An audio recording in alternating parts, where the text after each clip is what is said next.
Good afternoon.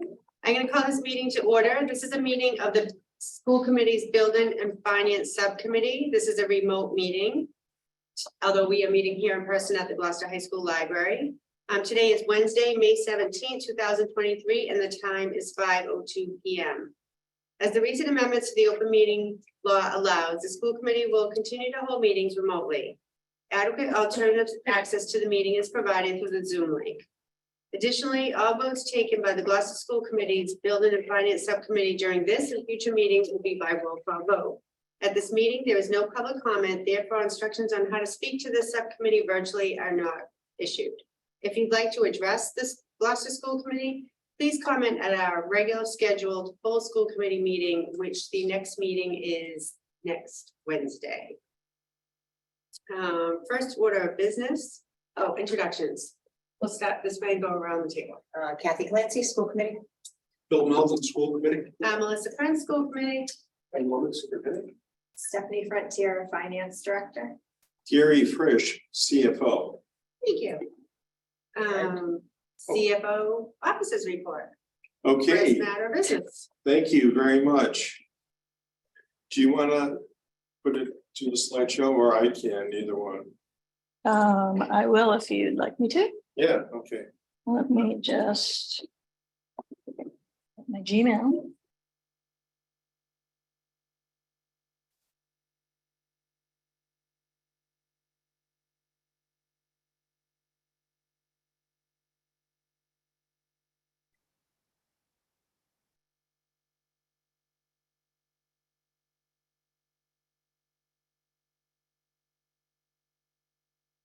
Which do you want me to put up? The CFO monthly report. This one? Yes, Okay. thank you. Well, I'm not there yet. And while we're waiting, just want to note that there are 2 people in attendance from the general public on Zoom.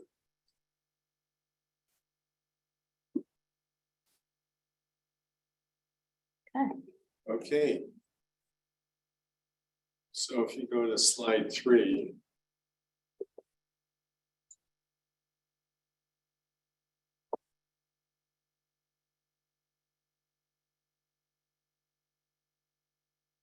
Okay, this is a chart of the fiscal year 2023 budget update. This is the same report we have done in December and again in February. And now we've done another detailed review of the budget accounts. And you can see in the 3 columns to the right, the different periods of time that we looked at the accounts. For professional salaries, the budget is 26 million. We're projecting at the end of the year, 6/30/2023, we'll have a balance of just under $400,000. That is very consistent with what we had reported in February of 2023.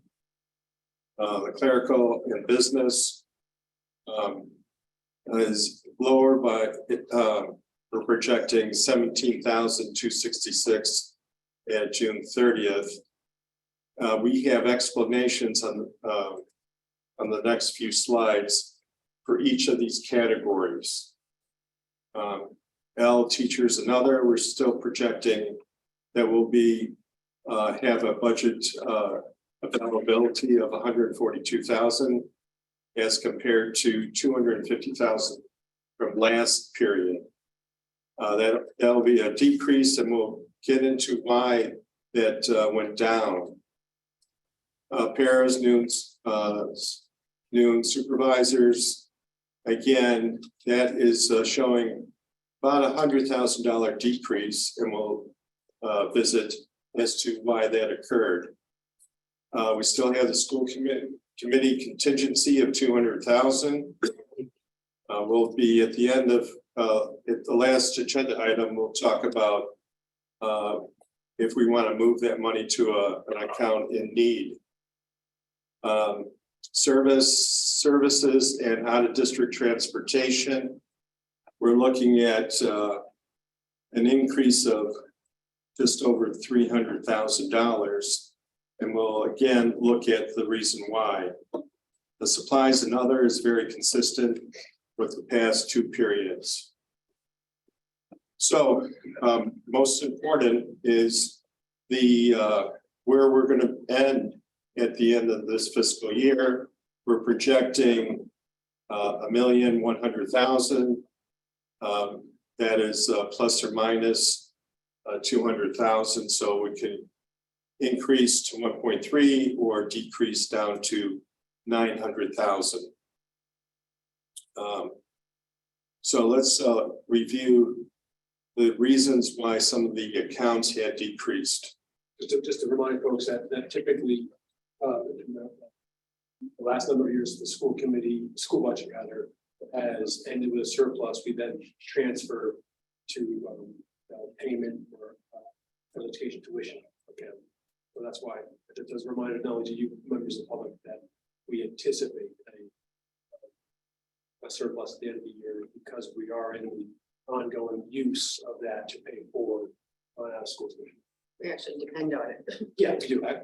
Yeah. So It's actually planned. So I'm reading this 1.244,580, correct? Because I thought you said a different number. Yeah, I said it. The latest one is I fine-tuned this a little, Okay. and What it's are you thinking? 1,117,000. Again, we do a Is plus. that or- on here somewhere? It's on the screen. Oh, it's on the screen. Oh, okay, sorry. And it's very consistent with the previous period. And the contingency money is usually used for collective bargaining. No, whatever account that we have most need to prop up.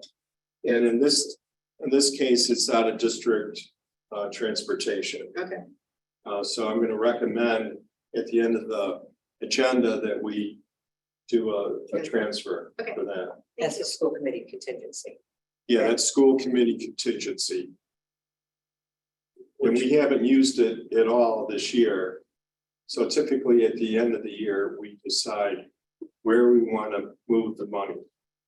And it's usually what account has been underwater, so to speak.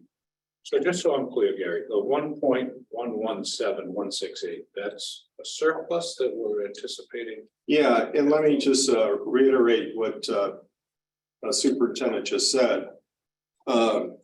We typically have $1,250,000 prepaid amount that we encumber from the surplus. And we use that as part of our budgeting for the next fiscal year. So in the FY24 budget, we projected $1,250,000 for prepaid. So we're a little short. We're going to see what we can, examine all the accounts again and see if we can scrape together another 150,000. Understood. So that's already baked into the 24 budget. Yes. yeah, That's what we do that every year. This Yeah. isn't not different this year than it was 14 years ago when we got here. Yeah. Our legal fees, how are we running on legal fees relative to budget? You can answer later if you need to, but I'm just curious in terms of what we budgeted versus our actuals. Yeah, it's pretty close to what we budgeted. It's pretty tight.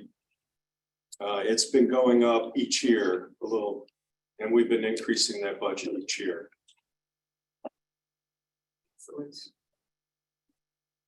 Okay, let's look at individual accounts, professional salaries. Again, this is a total accumulation of a budget of $26 million. We projected it December 22 that we have 552,000. Now, close to the end of the year, we're projecting 390,000. So fairly close on a $26 million budget. That's very, very close. Small percentage difference. And the 14,000 is different from May to February. That's the difference. Okay, let's look at clerical and business office salaries. In February, we projected 46,000. We had a budget transfer that was made. We needed to move some money to out-of-district transportation.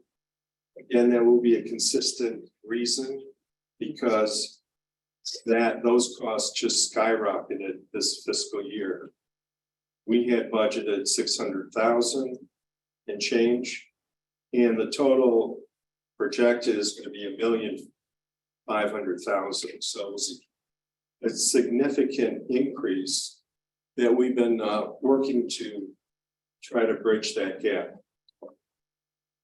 And for the fiscal 24, we had budgeted what we believe it would be. Yes, And not having. Right. So if you looked at kind of all of our budget this year plus the transfers right. would be closer to what 24 is going to be, because it's going to be so much higher. Yes, But keep in mind, we still have 5 students that we're not aware of, placed right, yet. that aren't placed yet, that we're seeking placements for, so actually. So we've allowed Have for you that in built the that budget, in? yeah, built it in, but I mean. We expect certain standards. yeah, we have contingency built into the budget. For as next well. year. Yeah. Okay. Besides this 200,000 that you saw. Yeah. We have a special education contingency. Oh, Those are the only two you have. Yeah. So we moved 44,000 from the clerical budget to support the out-of-district transportation. That accounts for the majority of the difference. Let's look at the next one. L teachers and other. We had budgeted for some L teachers that we didn't fill. And so we had some excess funds in this L teachers account. And so we use that for special ed contracted services, which are speech pathology, any kind of special ed service to help kids such as OT, PT. OT is occupational therapy. And verbal ABA is a vendor which provides speech communication services for students with autism. So you want to pursue that I'm sorry. right there. So 95,000 was transferred. That accounts for the difference, majority of the difference. Let's now turn to the next slide. Yeah, can I interrupt just? Sure. Go back to that one just for a second. Just kind of, so when it says 1222, 254, 140, that's extra from what we had budgeted, is that correct? Correct. We had some unfilled positions. Right. Okay, so now we go to 223. Is that extra from the period between 1222 and 223, or is that just kind of rolling over from 1222? It's the forecast of that. Yeah, it's sort of the forecast. which is only 4,000 less. Yeah. than those 2 months. So it's pretty consistent. And then we took money from that account. I see. So that lowered the projection because we did a transfer. And you took that money for special ed transportation, Special ed contracted services. contract services, right? So Yeah. that brought us down to the 142. Okay, got it. So that was the story. This fiscal year was an increase in special education cost, transportation, out of district transportation. And special ed tuition and special ed contracted services. So moving on to health insurance. Again, we made a budget transfer right after the February 23rd report to the B&F committee. So we needed to do a transfer to increase facilities and equipment budget. So that was a reduction of 81,000 that accounted for a majority of the difference. So at the end of the year, we're looking at 0. So that would be right on the money. Yeah. And this is a $7 million budget item. Moving right along. Here we evaluated the special ed tuition account between collaborative, private tuition, and the monies in the circuit breaker account. And between all those accounts, we determined we had a balance of $264,000. We started the year with $400,000 contingency. So this is a little decrease from that $400,000 contingency. And that accounts for that 264, a majority of the difference in contracted services and out of district transportation. When we say contracted services, does that mean like, is that for out of district transportation, or is that, I mean, it's two separate things, contract services, OOD transportation. Two separate. Yeah, they're two separate. Now, as Kathy mentioned, legal fees are a contracted service. I see, okay. So there's a lot of little contracted services, but the big accounts are your special ed contracted services and I would say legal fees as well. Yeah. So it's a combination of all these contracted services. I see. And the out of district transportation, which is a contracted service as well. Sure. Is, just as an example, I don't know, like the athletic teams, do they use strictly the Boston buses, or do we have to contract that out sometimes? We use the, well, it's been tough trying to get buses for athletic trips. Could be anything, just athletic. Athletics, we typically don't, there might be an exception, like, we might, there's time we help out Rockport's helped out us. Yeah. You know, Right. so that's sort of, you know, but we don't typically, sometimes we have to, yes, but it's not. Yeah. But it's not a driver, it's not. It's not a main driver, yeah, it's not, but the out of district tuition, out of district transportation or special education is the main driver. Yeah, absolutely. And a situation like that would go into transportation, body of the contract services, like, right?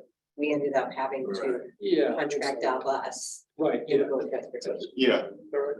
yeah, transportation. So Gary, one thing that might be helpful just for you to just Sure. to the committee is our original budget for the special education categories.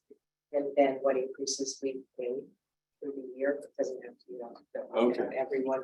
I'm just curious what we budgeted and what you're projecting for the end of the year, so we can see that special education, you know, had an incremental cost that we did not anticipate of X $100,000, say with Okay, out of district. To maybe have last year's budget with it, so we can see the increase, right?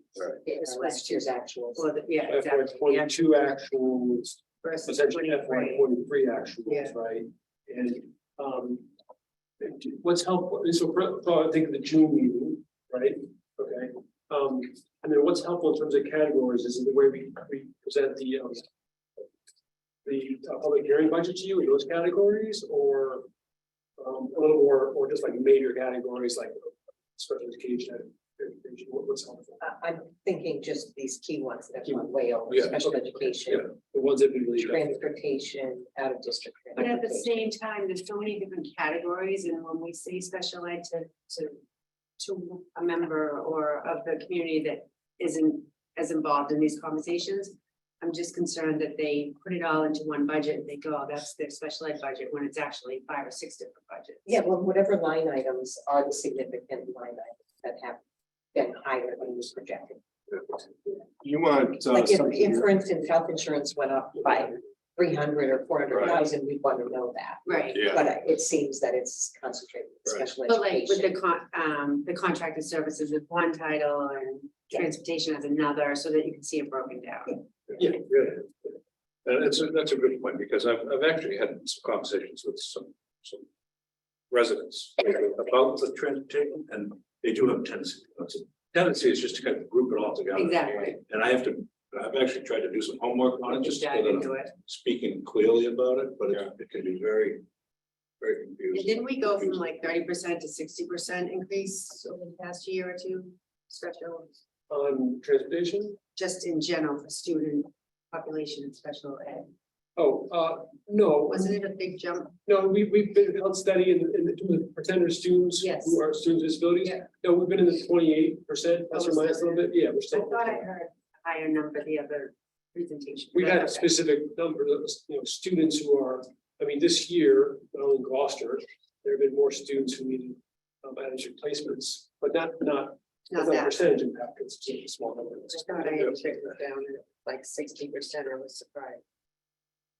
So that makes a lot of sense. You'll see the three top ones are out of district transportation. That went up significantly. I'll show it in the columns that you requested FY 22 actual, FY 23 year to date, and then the FY 23 budget. So you can see what we budgeted, what we spent. And you'll see a significant increase in the out of district transportation. Right. At the beginning of the conversation, for some reason, I wrote down 600,000 budgeted. Is that for special ed transportation? Yeah, it's in that, can you look that up? Matter of fact, if I can borrow your book. Yeah, I can look at it right there. Which side tab? Transportation. Go ahead, Kathy. So Ben, the slide Melissa is referring to is in the budget presentation. There's a slide that talks about students have greater and more intense needs. It says high needs students, percent of students identified as high needs has grown from 48% in 2015 to 60%. Right, I need, yeah, that's right, yeah. So it's high needs. I need, not- like, we just not disability, like, education, sometimes learners and Okay. families and services. I knew I heard a jump somewhere. Great. So the budget for out of district transportation, I'm gonna highlight the one significant one. 648,500 was budgeted for This current year. this current year. Out of district. Out of district transportation. And we're gonna spend about 1.4 to 1.5 million. That's what I wrote down, right underneath 1.5. So it's almost double. That's Yeah. Yeah. more than double. And the actual for FY 22 was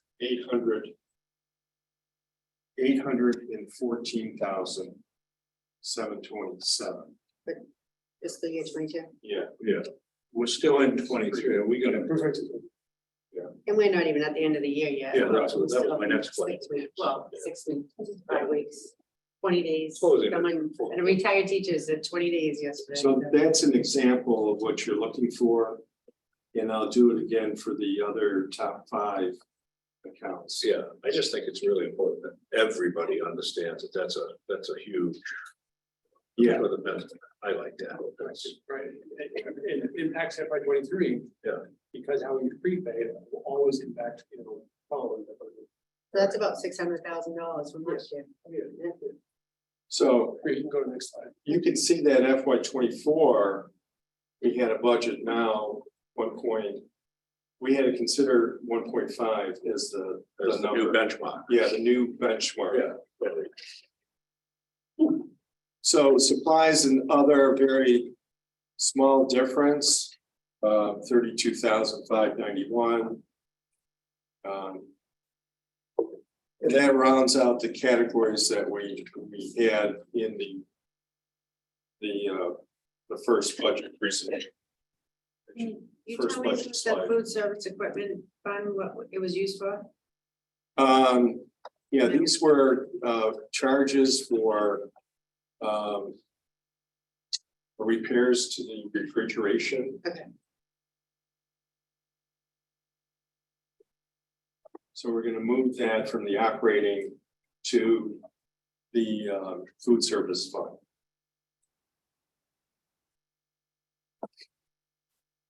We're doing that tonight. That's one of the transfers. No, that will be a future transfer. Got it. So at this time, I'm going to turn it over to my esteemed superintendent. Let me guess, budget update. Maria, can you let me share if you don't want to? Sure. C. Really noted on that.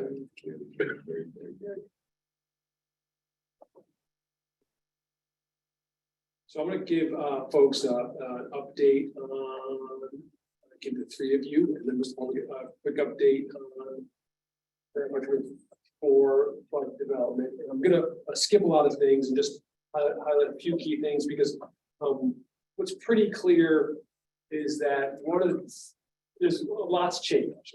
The detailed cost changes because of various disruptions and also a desire to try to improve our schools.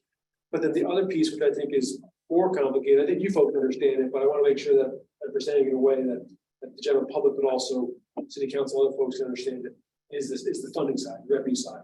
That's chapter 7, the change in chapter 70. So we'll try to do this in a little different way, looking for your feedback on whether it's making sense on. But so these are something I'll just skip through because you've seen before, these are guiding principles. So You don't want to go through that one more time? so I don't think I remember. so the cost of the funding landscape, the cost and the funding landscape has changed. Okay? So we talk about GPS costs increasing more than typical due to post-pandemic disruptions, our statewide regional staffing challenges. We need to continue investing and strengthen our schools, and also the numbers of our high need students has increased. The top ones don't have much of an impact on the funding part, but actually the last one does. It's a real impact. I'll explain that a little bit. And there's also the funding landscape. This has had dramatic change in the past 2 years. I want to make sure folks really understand this because it's benefiting Gloucester in ways that Gloucester has benefited in a long time, if not forever. So the state recognizes that we had these increases and is providing the city with funding to address them.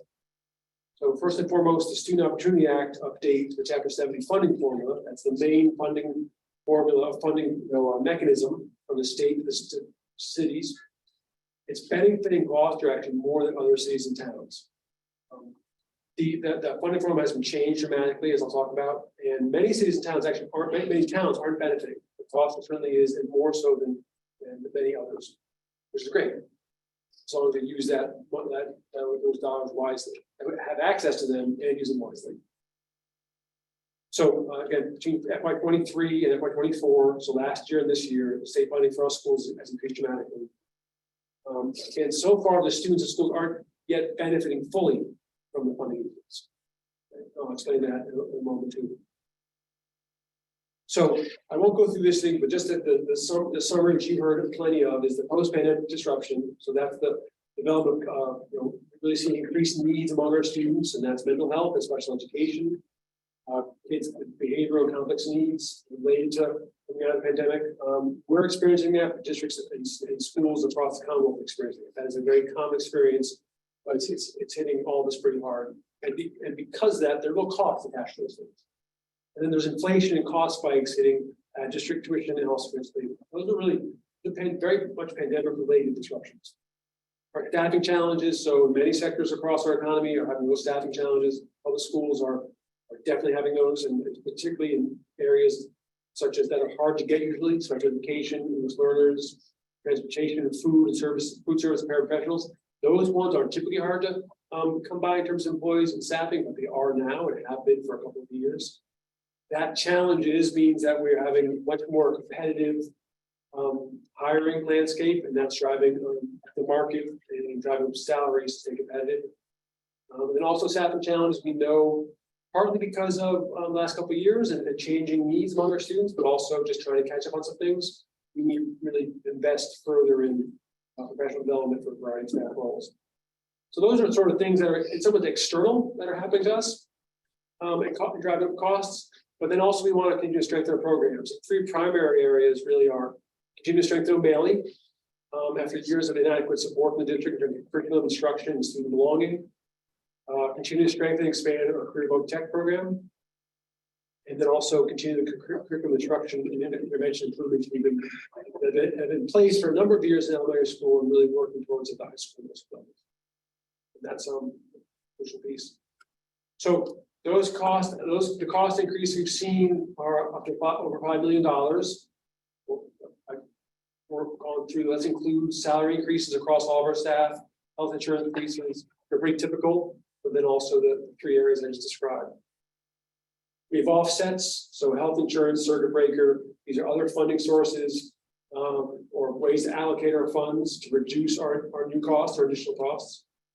We're also going to request from the city to pay for 3-strap replacement, which has been project been trying to get done apparently 7 years, so well before I was here, and hoping that the capital projects account will cover that for yes. That essentially brings our cost increases down to $3.4 million. That's our request. Again, higher than past years for the reasons I just described pretty quickly. But then we go into the bigger change, and this is to our benefit, or could be to our benefit, hope it's to our benefit. There's been a fundamental change in Chapter 70 state funding, and that's resulting in significant increase in funding for Gloucester. Our continued increase in high need students has been acknowledged by the state with additional Chapter 70 state funding. When they rebuilt the Chapter 70 formula, they rebuilt it in a way that is more accurately representing the costs of educating students in district based on who those students are and their sort of profiles. And that means, are they high need students? Are they students with disabilities? Are they English language learners? Are they come from families in poverty or low income? The state has determined, a lot of advocacy for many folks for many years, that it's right and appropriate to fund districts at higher levels if they've got a higher number of students. Gloucester isn't that case. So just some examples of that. So remember, if the state funding formula is advantaging or actually paying a higher share and a higher reputed funding amount for students with high needs, if you have significant high needs or your high needs numbers are growing in the district, you're going to get more funding because of the new funding formula. So for example, our high needs students in Gloucester have increased by 25% so in the last 5 years. In 2015, 8 years, right? In 2015, we had 48% of our students were considered high needs. This year, 60% of our students are considered high needs. It's a 25% increase from 2015 to today. We have more students with more complex needs and needing more support in school and out of school, and also including out of placements. Our English learners have doubled since 2015. So these are the sort of situations, whether it's special education in district or out of district, high need students, English learners, that we are increasing and have increased. Do you know the percentage of English learners? Probably about 10-11%, I believe. Yeah. I think that's right. Off the top of my head. Yep. So the example, the way that plays out then, for people in the new funding formula, the way we see that reflected, I should say, is that the funding formula has not only changed, but also added more dollars for the high-end students.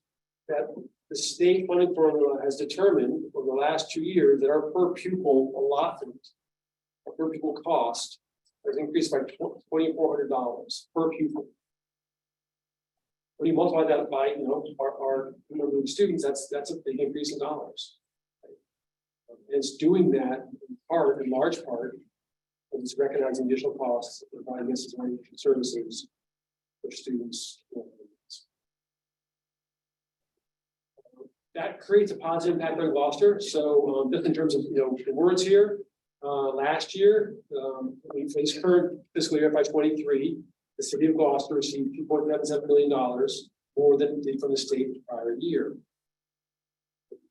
For this upcoming year, the state has determined in the formula that it will cost us $3.4 million more to educate our students in FY24 than it did in FY23. Those are really big numbers. We do not see increases like that, and it's partly because The foundation formula is more accurately representing the costs of educating foster students. And did the Student Opportunity Act come into play for fiscal year 23 or 20? It's 2023, that's why you see the 2.7 million increase for the current FY 23. That was the first year as legislators started funding it in earnest. And that formula has the equation for that formula changed in 24? Is it's the same? It's just that we're getting more in 24. Right, so we're gonna have, this isn't the number exactly, but my understanding is over 7 years, I think that's right.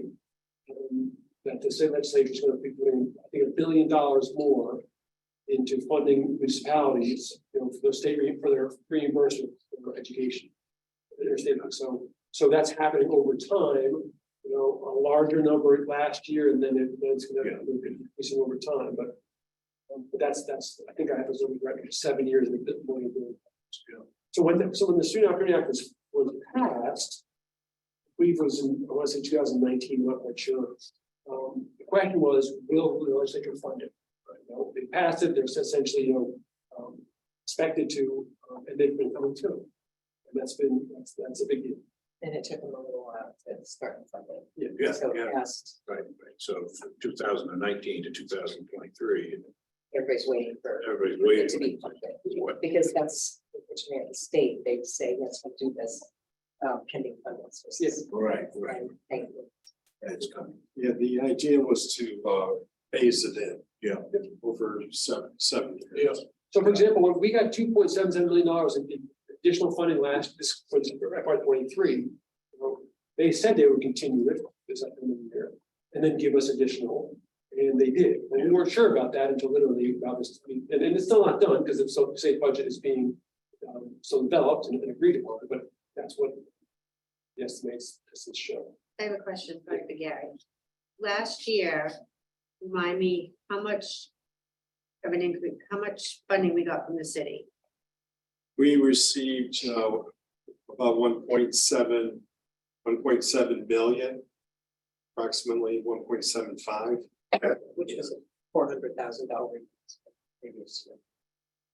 But the city got, but the Right. chapter 70 was 2.7 million. Correct. So 2.77 million went to the city for chapter 70. Right. Our budget increased 1.7, Right. which was only $400,000 more than the prior year. Right. And we don't, it's kind of a little play on words, the Student Opportunity Act. That money doesn't necessarily come directly to the schools, it goes to the city, and the city. I think this is a really important point. I do on state funding. That's called the Student Opportunity Act. Right. And we want to make sure, what we believe, I believe, is that it should go to students, okay, and benefit them. Municipalities aren't required, and some, this is not commonly law, so some are allocated to different things if they have that ability. Okay, so that's a crucial question in any community. With the Student Opportunity Act funding, new funding, just benefits students. Yeah, schools. Yeah. And there's this concept of grants, right? You get a grant, it's supposed to supplement what you're doing. It's not supposed to supplant. Right, So right. if you end up with a grant for speech services, you're not supposed to then reduce your budget because you now have this other funding source. You're supposed to add to that service. Right? So 2.7 went to the city last year, and how much is coming this year? 1.7 additional. 1.7, right? 1.7 in addition to the 2.7, Exactly. so it's 4.5. so it's a total of 4.5 million. I just want to get this clear. This year. This year. Plus- It's chapter 7. Well, you got a slide. Yeah, Yeah, So okay. a couple of things, so just to say, 3.4 million that the state has determined it costs more from last year, from this year to next year. That's divided, they expect this, Gloucester, the city, to put 1.7 million of that. And then they're contributing 1.7 as well. So they're saying that it costs $3.4 million from this year to next year to educate a student. It's an increase. They're actually giving us 1.7 for that. They're saying we're responsible for, the city is responsible for another 1.7. So let me go into some of the numbers here. So you can see that in FY 22, chapter 78 that came to Gloucester was $6.9 million. That increased to $9.7 million. So you see there in the orange, that's the $2.7 million in new aid from the state to the city last year. That's an increase of 40%. That's never happened before. Right. Okay, I mean, not even, it's a universe difference. And this year, we didn't just go up, FY22, we held the 2.77, that's still coming in. And on top of that is 1.67 and 1.7. So another 17% increase. And I'll trust Kathy, which is that's 4.5 million, right? If you add the 2 years. I look at it a little bit differently because let me show this here to you, is that because if you look at the 2-year increase, if you think about 6.84 here, 6.9, we have 2.7 in FY23.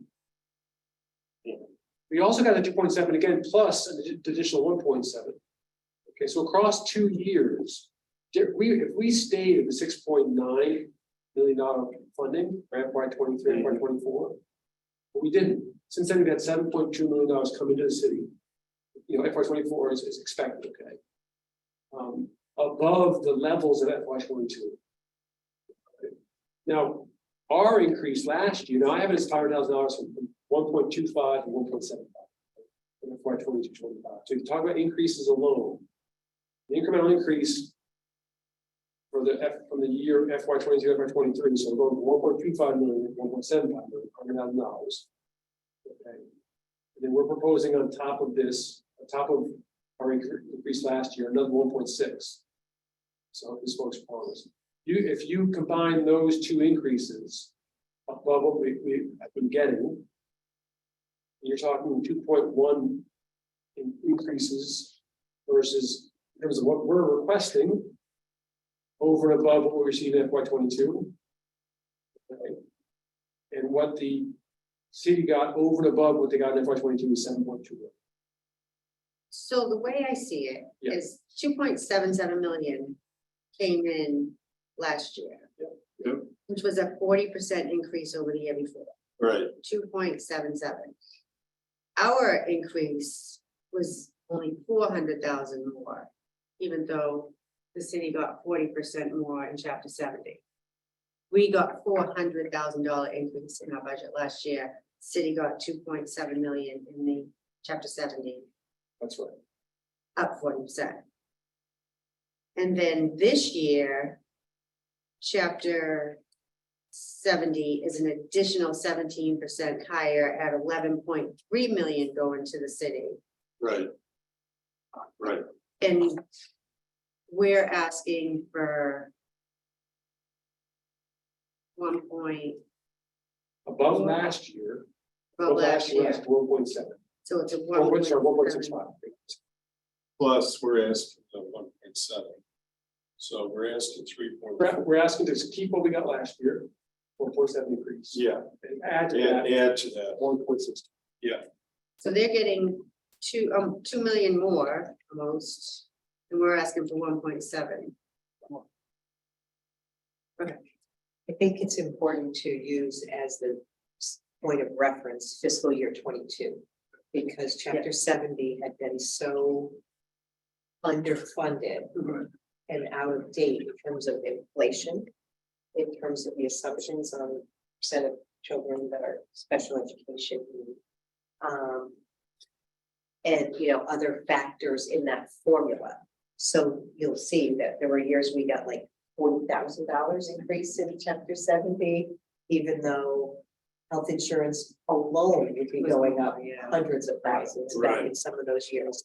And then also we've had years where, we always said the anticipated cost of out of district special education. So we had 2 or 3 years where we would have $300,000 to $400,000 incremental costs that we did not have at the beginning of the year for students moving in or shifting to that service. So that's why the history on chapter 70 is important, because the state finally addressed and is more in sync with what it costs to actually educate the students that districts have. And not just Gloucester, but all districts. Right, and I'm trying to look at big picture, right, because I mean, we're taxpayers too, you know. Right. We lost positions on the school committee, so I'm thinking, you know, this from 2.9 million to 11.3 million over 2 years is a big significant increase. In addition, you have all the opera money that came into the city. So I'm just trying to see the big picture as a taxpayer. Okay, where is all this money going? You know, and I just, that's obviously a conversation for another group, but it's a conversation I need to have to understand. If chapter 70 has gone up so much, our budget has increased and we can show the costs of how things have doubled and education has doubled and the needs are doubled, but yet our the transfer from the city doesn't seem to recognize all that, and maybe for good reason, I don't know, but that's a conversation I think we need to have with our city councilors. I mean, it's not like just extra school money came into the city. There's ARPA money as well to help with other issues that the government recognized needed increases. So I just want to have a good understanding of where's all this money being spent. Well, we can start with out of district transportation. Well, I know where we're spending it, but I have to focus more on where the city's spending it, right? Because we're not getting that increase, right? The city has made that Yeah. decision, Yeah. so some of it is being kept on the city side. And they have the ARPA money, so I just want to have a fundamental knowledge of Where the the city. expenses on the city side. You know, Well, the budget priorities on the city side, right? exactly, Because our budget reflects our priorities in servicing students. What, what are the priorities, where's revenue been directed? right, On the city side. right, because they had an increase in beach revenue last year and things like that, so it's not like it was a difficult year. But at the same time, there's expenses, right? So COVID Absolutely. wreaked havoc on the city side as well. We also Absolutely. have expenses Yeah. for education that aren't necessarily in our budget too, but to me, it just doesn't, not, so The it's, gap is- the yeah, gap for is me. large. Yeah, So just a couple more things here. So again, as I mentioned, the local contribution expected when the city has increased at a higher level than before. So this is what, in terms of the chapter 70 funding formula, what any part of that is what any community can contribute, and what the state has determined the new formula is also that Gloucester's ability to contribute this year has also increased to 1.7724. What we're essentially saying in many ways is that our increase in costs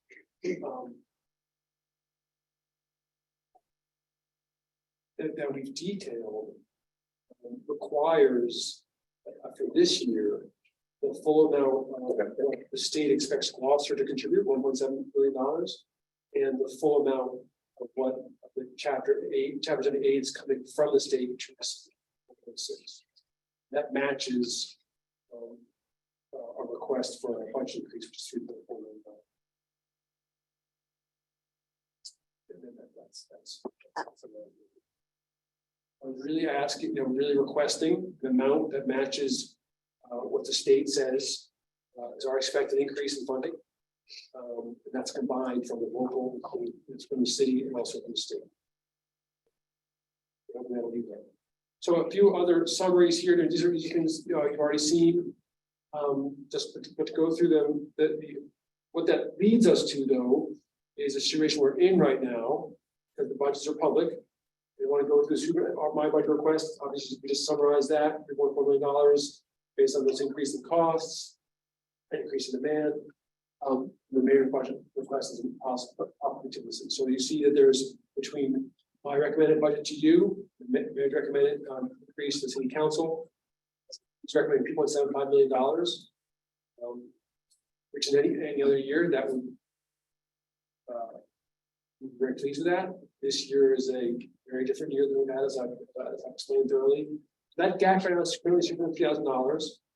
We're considering options under consideration if the city councils approve the full budget request. These are possible impacts under consideration. So there's a lot of question marks here, caveats, but we have to look and prepare for if we don't get the full amount requested. So it could be a number of things. It could impact the assistant principal we have in O'Malley to replace. It could impact the CBT director position, because that's grant funded right now, not necessarily in the operating budget for next year. It will of course impact the proposed expansion of CBT program. She folks just recently voted on us to go to the next step on that. It could affect the salary adjustments. It could impact special education provision, education contingency. The challenge on that is we need to lower the contingency for special education and make their budget balanced. We are very likely to have to go back to the city next year during the year to request additional dollars, because those are dollars we are obligated by law to spend them. And so if we cut the contingency in order to make a balanced budget, present you a balanced budget, then we are like setting up for more work during the year to get additional funding. We could keep paying for positions using ESSER. The challenge on that would be to want a more severe funding cliff next year, but also they likely funding positions in FY24, ones that we think are pretty crucial to the ongoing improvement in O'Malley, and also supporting kids' social, emotional, mental health, and also their academic learning. Another option could be also increasing preschool tuition. So any combination of those and perhaps some others, we're working to get additional savings from principals right now. We're looking at the IT budget in terms of making that flat. There's no increase for FY24. So a bunch of things we're looking at. In case, a bunch of these would be a real impact on what I think we're trying to do for our students and for the schools. There's one on there. For sure. Just increasing responsibility. And I mean, none of these are anything we're going to do. Yeah. And none do I ever recommend on this we do the budget for. Absolutely right. Then we've already started moving some ESSER positions onto the budget, correct? Yes. So really what we're saying is, hey, we're gonna delay it, but that drop at the end of 2024 is gonna be substantial. Yeah, there'll be more cuts.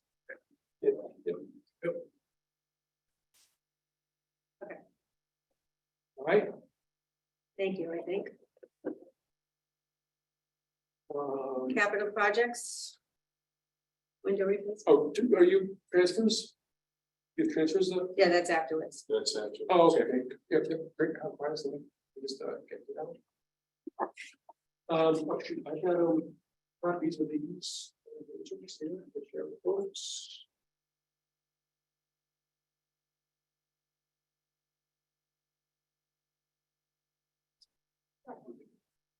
One of the animal way, and then, oh, yeah.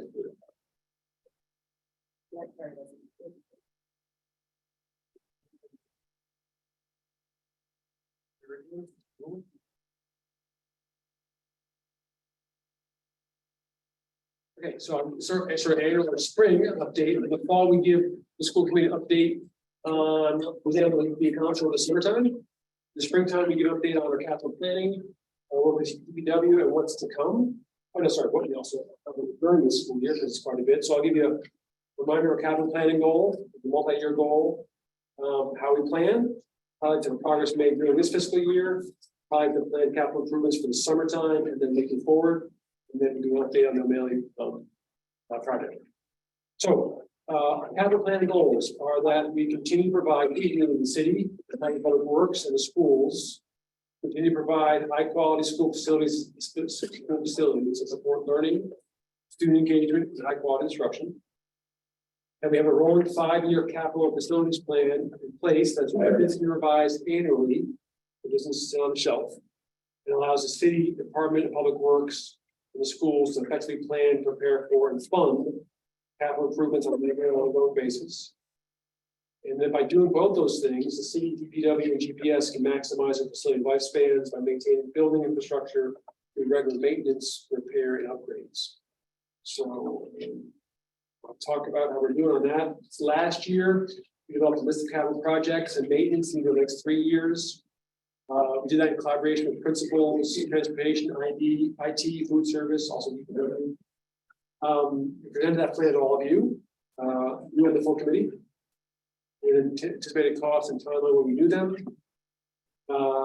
That list is the basic for the work and planning we do year round, and that means our check-ins with DPW. our monthly check-ins, projects that are underway. We help use that to do planning and scope development we have to do for projects in the upcoming years. And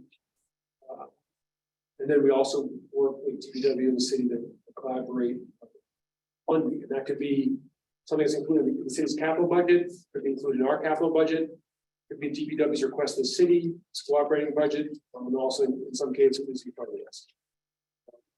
And then we just that plan as we go. Our aim is to work with DPW so schools and DPW make joint recommendation on capital appropriation for school facilities based on agreed upon plan. This is the intentions. We're doing not all this as well as we need to. Work in progress. I'll highlight some of those things as we go forward, but still working. So FY23 capital projects. This is a substantial and impressive list of work that's been done since last July 1st. The front code and modular and refurbished and wooden exteriors. I just want to remind folks that was originally expected to be done in summer of 2023. It's completed, substantially completed a year ahead of time. Even Plum Cove installed new playgrounds, which was a great unifying effort across a lot of folks. Led by Gary Frisch. Thank you, Gary. Thanks. Beeman, we did a bunch. I said DPW, I'm not saying we. DPW helped us by paving the play area in front of the modulars, a place where the paving was falling apart, so it was unsafe. And then something I just asked and mentioned to them in our planning a year ago, and didn't expect to happen for a while longer. They were able to pave the back parking lots of both Plum Cove and Beeman this April. It's a big help there. They've been replacing bathroom stalls and dividers here at the high school. It's underway. I think it's going to be completed soon or late December 23 this summer. Fieldhouse curtain and backboard repair was completed. It's just minor repairs. Then the feasibility study to identify scope and cost of the GHS and O'Malley auditoriums. That draft will be complete by the end of the study. Will be completed by the end of the school year. Then we'll work with you the new school year about what we want that project to be. We'll have really good information on what it could be. That makes it that's what was done during really the past, I guess, 11 months. Okay, so big projects. That doesn't mention all the progress made on building the school. So now we're looking at summer 2023 things we expect to be worked on and completed. So a brand new school, so big deal. We will make substantial completion of the replacement of the original windows and doors, the 50-plus-year-old windows and doors, exterior doors at Bailey will be completed, with work done and substantial completion this summer. We'll complete the replacement of student lockers. That's DPW is identifying a vendor now, has a PO in place for that. Let's make it done this summer. We've been trying to get that done for a number of years now. They're replacing bathroom stalls and dividers at O'Malley. Kitchen ventilation is something that came up last summer in terms of ventilation at O'Malley's kitchen. We're identifying a vendor. We're aiming for summer 2023. In all honesty, we're trying very hard to identify a vendor. This is not a very big project. And hard to find an HVAC person who's willing to take on a small project for a year. Gary continues to work on that with purchasing in the city. We expect to replace grease traps at O'Malley GHS this summer. That's something that's been in the works for 7+ years, I understand. We're completing the modular project this summer at Beeman and Plum Cove. That's installing rooftop units which weren't available last year. During the first summer of that because of supply chain. Those were installed this summer. Exterior and another part of the project will be exterior painting and repairs of both Beeman and Plum Cove. We expect that to be done this summer as well. The repairs are repairing anything from shingles to soffits, a little gutter work, that sort of thing. Not extensive repairs, just sort of your paint want to make sure you're doing the services. And then also we're aiming for this summer to install composite surfaces in new playgrounds and Beeman close. That's rubber. Composite rubber composite rubber. Yeah, thank you. Rubber surfaces. Yeah, no longer lasting and also accessible. So that's an ambitious list for the summer. Some of those are still, the timing is still up in the air on them because we can identify vendors and whatnot. We'll also have ones that- No, I have to leave at Yes. 6 o'clock. I'm gonna run home, to try to jump on, as soon as I can, get everything settled. If I miss you all, I apologize. But I looked ahead to see what was going on, so I don't have anything to add. In, agreement with transfers, so. Kathy, if you could take over, that would be great. Okay. Thank you, I Melissa. may see you in a few minutes, or I may not. See how that works out. Thank you. So then the next slide is DPW makes requests each year for school capital funding for their budget, things they're keeping an eye on, that they see identify as need the work. And so they requested capital funding for, really, these are the primary 4 school projects. A new roof at the Boston Alternative Program, their Safeport Park. Floor replacement specific areas, beaming, so that some of the tiles there, faltering or aging out, so they need to be replaced. Flooring stair treatment here at the GHS, primarily in the stairs. You'll see the nosing and surfaces, the rubber surfaces in the stair was lifting. So GPW has identified that as an important priority. And then fire protection upgrades here at GHS as well. Those first 3 projects include designer services, so they'll need to go through the whole process of identifying a designer, getting the scope, and then the bid and procurement process. So hoping, I know they're looking for funding in 24, but doesn't mean that work necessarily will happen. And just moving on to upcoming projects or future projects, really, you'll see that there are very few for FY24. And the reason for that is we've been doing a lot. And a little breathing room, both on funding, but also just bandwidth and workload. So we're completing a lot of things in FY24, but not a lot of the things I just sort of mentioned here, not adding too many significant ones. We'll see that O'Malley project complete in summer 2024. That's obviously FY25. With those air flooring skylights, common areas, and also the library building. And these are things that are are on our list of things to either prepare for FY25 or start working on it for 25. So after at O'Malley, they need a sound system there where adults can be heard over the day of middle schoolers eating and talking. Food service generators is something that we talked about and are aware might need.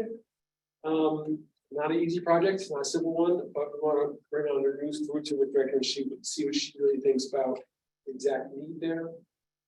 So smaller ones, curtain for the stage, and the stage at Plum Cove now is usable. They're like a curtain too.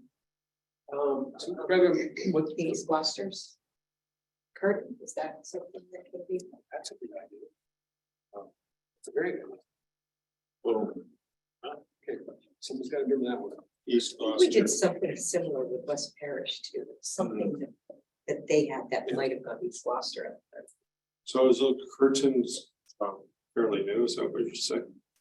It works. I don't know if it's They still- were. Yeah, it works. Thank you. And it could be now Yeah, instead of 2 years from now. right. Yeah, I think you just have to get through this weekend because the veteran school, the Shrek Junior at East Gloucester Auditorium. Thursday or Friday. Anyway, that's a great idea. Thank you. It's very helpful. Maintenance of the classroom gymnasiums at Plum Cove, classroom painting there, and the refurbished auditoriums. Again, as I said before, that's going to depend on the results of the feasibility study, the school committee determining what we want to pursue. And I think we'll partner with outside and do some external fundraising as well. Hopefully part of the GF. And so I was looking forward, library carpeting. There's been talk of furniture in the library here at GHS. No one's recommended that to me, but that certainly needs to go on the list for a project. Closing the breezeway between the advanced manufacturing and carpentry that eases access. Rehab old bathrooms at Plum Cove, lecture hall seating. These are looking at FY26 here, looking forward. Carpeting in common areas for the preschool. That depends on a few different things. High school carpentry, and then we're looking at some lifts to make sure those are working operational. But we've got to work with DPW management company to get proper specs on that. And repair the replaced. And then presently on the wish list is there's talk about building a carpentry space, expanding the carpentry space out back here to be able to complete large projects during the winter. That's not, it's on the wish list, but that, would be significant. So then the last piece, any questions on all of that? Okay, great. The last piece is collaboration with DPW. So we have a memorandum of understanding. We have a draft of that. I'm just giving you a copy of that. We're going to get input from the B&F committee at our next meeting. I'm giving that to you now. That's going to help clarify annual planning, communications, and roles in specific areas. That's the first time we have an updated one in 10 years. Yeah, long time. One time. So, and then the monthly meetings are ongoing. So involved in that are Mike Hale and Joe Lucido, and then Gary Grant Harris, our IT director, and myself. We'll continue on a regular basis. Directed on board. Great place for us. So, would you like us to make a recommendation to the full committee to include the capital projects? Yes. Okay, I think it's important that we take a, make a motion so that it becomes our official point at this point of what we know. Okay. And what ideally would happen, or it's very comprehensive. There's things up here that are, what you're all seating, right? It should be on this. yes, yeah, that's our intention. And what I'll do is I'll present, I'll add part of the packet for the school committee. We'll have it as a one document as opposed to slides. Yeah, so they can get it. Great. Because it also complements probably what DPW is pretty important for their capital. Yeah. projects. So we're not, and I believe there's a process already that something gets duplicate. It's not duplicate. It's Yeah, that's a place I'd say that as I said, that process we have that we want to achieve and we want to follow, I should say. That's one area we can work on. Is so that when they go for funding for their capital, they do across all departments. So school departments is one of them, right? But that when they go forward, it's really both of us going forward together on it. So we have the same intent, same plan. It's coming. That's a more powerful request, So, but again, that's a work in progress. Better this year than prior year, and we'll make strides. So, but yes, I'm working to move helpful. I move that we recommend to the whole school committee to approve the capital and facilities planning projection as presented. So moved. Second. No, Maria? Kathy Yes. and Bill. Yes. Excellent. All right, the last piece of capital is a mailing. And the winning project, which we could quick update on that.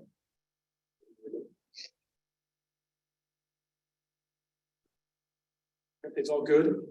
A few things. I love these aerial shots. They look so nice. It's beautiful. It's great. Best when everything's great. Yeah. Yeah. Obviously, it's taken. Yeah. Oh, here's a quick, no, it's a quick aside. I'll tell us we'll do that next time, but seeing things that are green and taking pictures of things that are green. Emily Party, photography teacher at high school, is really helping out a lot, getting her students take photographs. Veterans, Portuguese Hill neighborhood, and East Gloucester, and also working hard in between. A couple of photography, camera walks, this month, so we're hoping that they'll come with photographs that we use to do school. So I talked to one of our classes yesterday morning. We understand that these are going to be 8-foot by 8-foot photographs that will be in the school for probably 50 years. Wow. They can show their kids and perhaps grandkids. Or at least 10 people that they. Well, no, I don't think. I think the intentions have been here for a long time. So anyway, But it's sort of thing where they real, it's sort of, piece of the school. And then, one day of how much we've had kids involved. Obviously naming, the mascot. Had them there for the groundbreaking.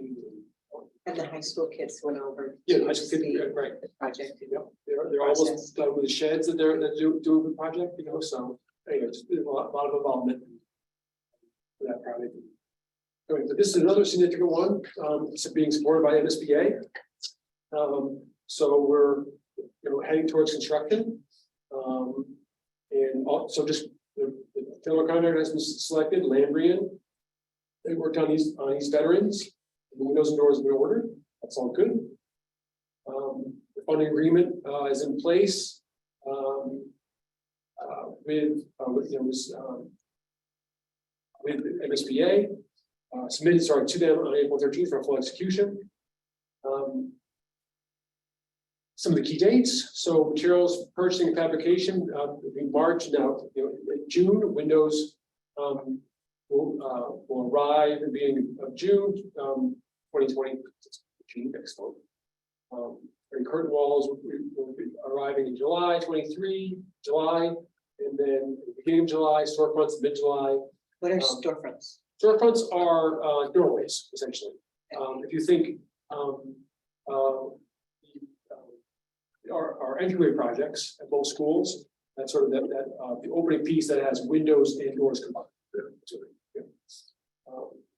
And then exterior doors and hardware, that starts in early August.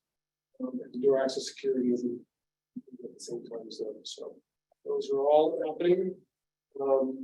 Construction phase 1 for all windows, exterior doors, media center curtain wall, with very large, windows looking out over the Mill River and the pond there. Those are all done this summer.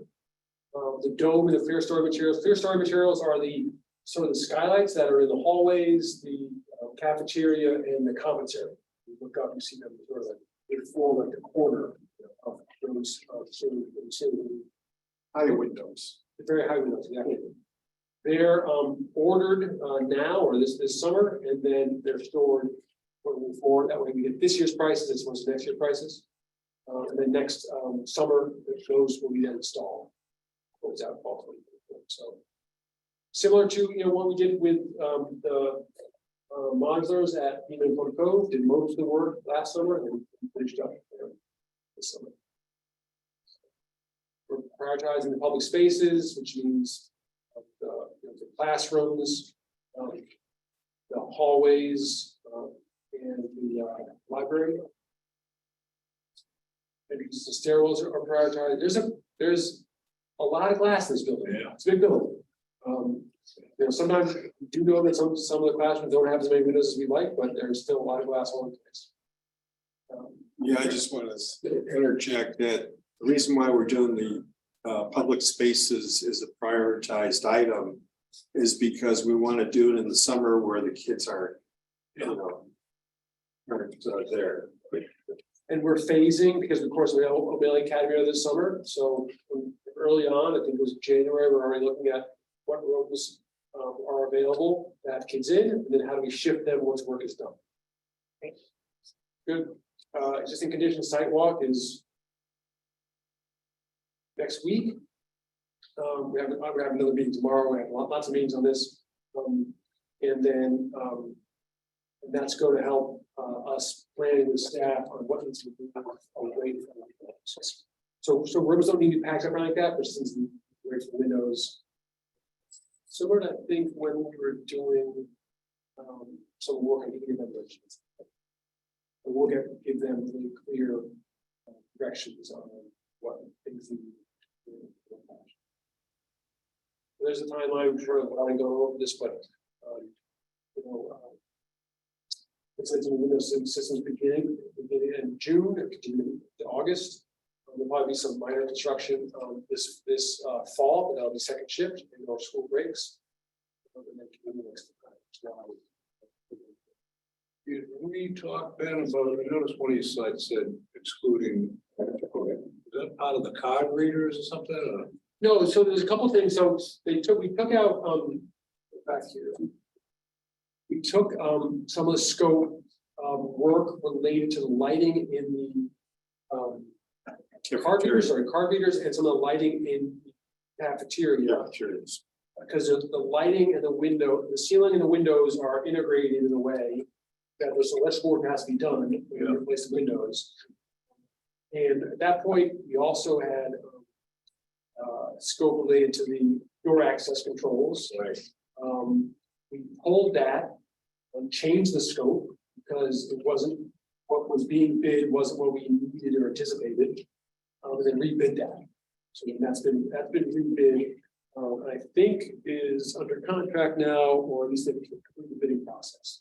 Yeah, it's we got some of it done, and there's some more to be done. So the electrical part is separate out. I mean, it's Minor. separated out. Minor piece, but not part of this. Right. Yeah. Not part of the work that Lambrey is doing, another contractor is doing. We'll do it at the same time. Yeah. But it's different than we initially thought of our plan. And then there's the staging, it's just sort of, this is going just pretty detailed here, but, just different places where we're putting materials in the back parking lot, in the area between, the grading department. And so, keep things out of people's way, they're sort of unobtrusive, but it's, handy. So I noticed the procurement was March through June. We're not anticipating any delivery issues, right? We're not No, anticipating, you're not anticipating. we're anything. not anticipating. Talk about that. And then these are just MSB reimbursements, have already submitted reimbursements, I believe, a couple of them, Right, and then we'll continue as projected goes, and that's what the larger ones come. yes.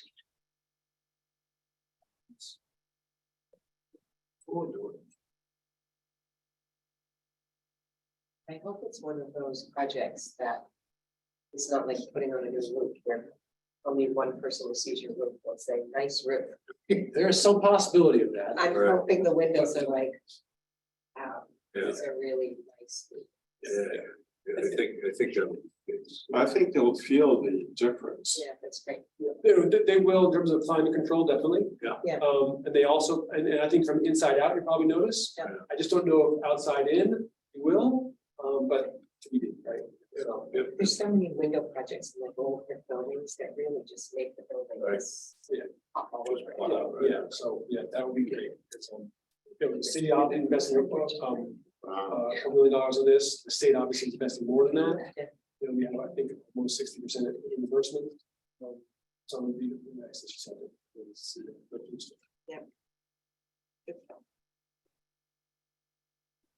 I don't know. Budget transfers. Back to. Okay. So we're back to transfers. Okay, could you Me? get us there?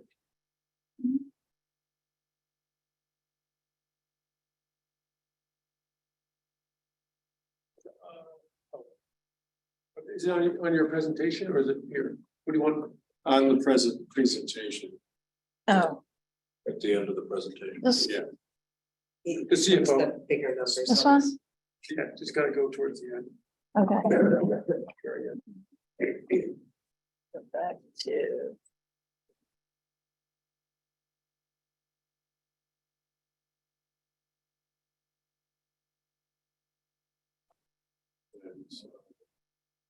I can tell you what slide. Yeah. I got it. Oh, you got it, okay. Got it.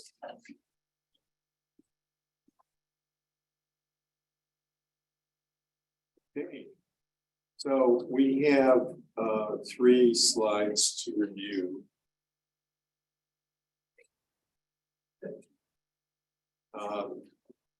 So the first one was a transfer of $250,000.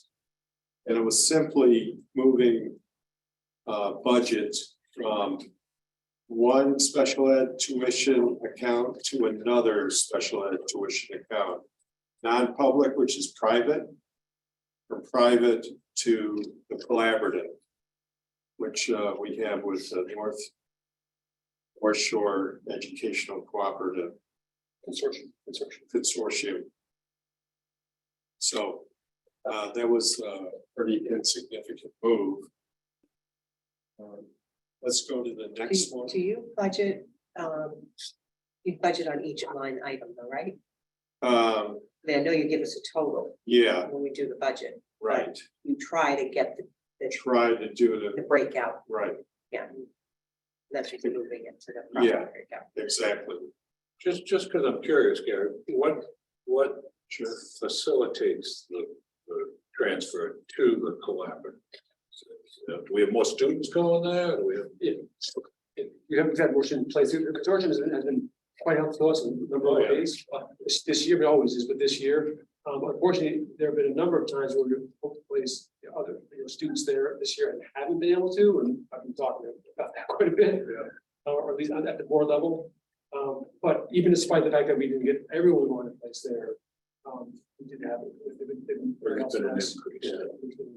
So we have our prepaid tuition. Yep. It covers the co-op or the collaborative. Yep. And we needed some more money to fund the collaborative. Yep. The prepaid wasn't enough. Good. So let's move on to the next one. Again, we're trying to cobble together various accounts to provide more funding for our out-of-district transportation. There was a whole list of accounts that we took from, and it's in the packet. If you look at the actual transfers that Stephanie provided, you'll see all the different accounts. But I summarized it here to show that what's the where we're trying to go with this, where we're trying to move the money to. So we're squeezing other accounts for 100,000 to Squeeze in some juice. Yeah, right, to get them over to the Right. special ed OOD transfer. That's correct. Well, you also put a spending freeze at a certain point, so for the express purpose of. Yeah. So that's correct. We did that early. January. Just so you'd be thoughtful about it. Yeah. We did that in January. Yeah. Yeah. So that was a very effective to help us save money to pay for these costs. The next one. This is what I mentioned before. There was a budget transfer of 95,000. We took it from the GHSL account. And this was to provide additional funding so we could pay our special ed contracted services. That went up as well. So those are the other ones are under $8,000. The whole list is in the board packet. Any questions? Okay, well, I'll ask for a motion on this to approve the budget transfers. I move that we approve the budget transfers. Second. Session. Kathy Yes. and Bill. Yes. And the last item is we can do it this month or next month. It's the moving money from the school committee contingency to the fund in most need. And that one, I think we've talked a lot about the special out of district transportation. So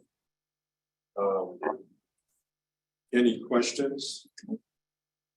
That's one of the reasons why I was asking where legal stood, because sometimes that might be where, overage, we think about school committee contingency for.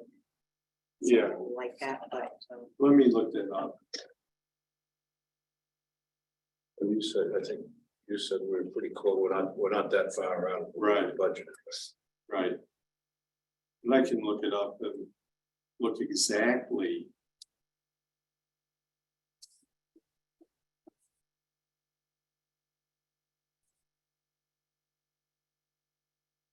Question is. Who's traps? Grease traps, yes. You agree with that? I mean, I know before when we needed some food service work done, we. It's in the, did see once Central in a while, office. it was like a real urgent thing.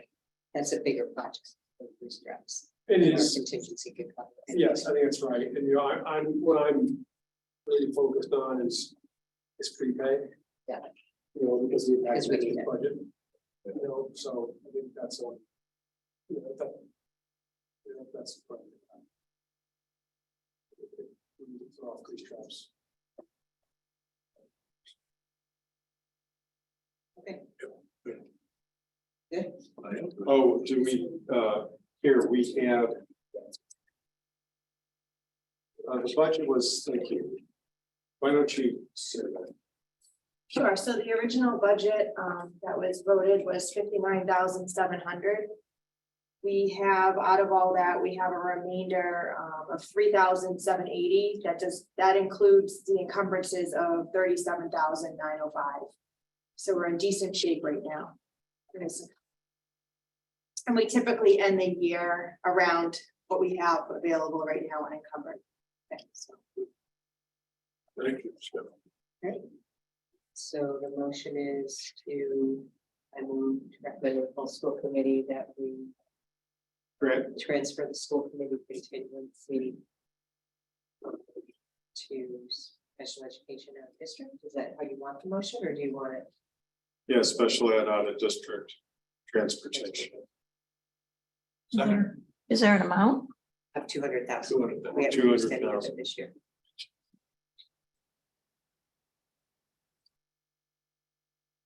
Okay, discussion. Oh, Okay, yes, And Bill? yes. Thank you. that concludes the agenda. In your packet, did you have a NEC, North Shore Educational Consortium budget, annual budget? Yeah.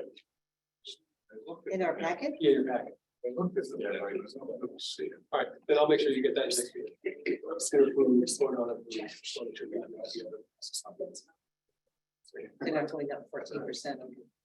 They're public meeting. Motion to adjourn? Second. Yeah. Kathy? Yes. Bill? Yes.